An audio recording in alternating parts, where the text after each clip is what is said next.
என்கிட்ட இருக்கிற இன்ஸ்டாகப் எலக்ட்ரிக் சாப்பரில் எப்படி கார்லிக் பீல் பண்ணுறது அப்படின்னு பார்க்கலாம். முழு பூண்டை ஃபஸ்ட்டு போட்டுக்கோங்க.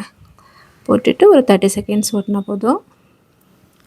தோல்லாம் மேலே இது மாதிரி வந்துடும். அது ஒரு மரத்தில் போட்டு நல்லா புடச்சி எடுத்துக்கோங்க. புடச்சி எடுத்துட்டு, ஆனால் இது வந்து நீங்கள் ரொம்ப நாள் ஸ்டோர் பண்ண முடியாது இந்த மாதிரி உடச்சி வைக்கிறது. அதனால் நீங்கள் இன்ஸ்டண்ட்டாக யூஸ் பண்ண மட்டும் இந்த மாதிரி பண்ணுங்கள். தோல் எடுத்த பூண்டை திரும்ப போட்டு ஒரு 30 செகண்ட்ஸ் ஓட்டிட்டிங்கனாக்கா இன்னும் கொஞ்சம் தோல்லாம் உறிஞ்சி வந்துடும். இதையும் நல்லா புடச்சி எடுத்துக்கோங்க. இது வந்து ஃபுல்லாலாம் க்ளீன் பண்ணாது. இஞ்சி பூண்டு பேஸ்ட்டுக்கு ஓகே தான், இந்த அளவு தான் க்ளீன் பண்ணும். இவ்வளோ தோல் வந்திருக்கு. நீங்கள் ரொம்ப நாள் ஸ்டோர் பண்ணணுன்னாக்கா கையில் இந்த மாதிரி உடச்சி ஒரு பாக்ஸில் போட்டுக்கோங்க.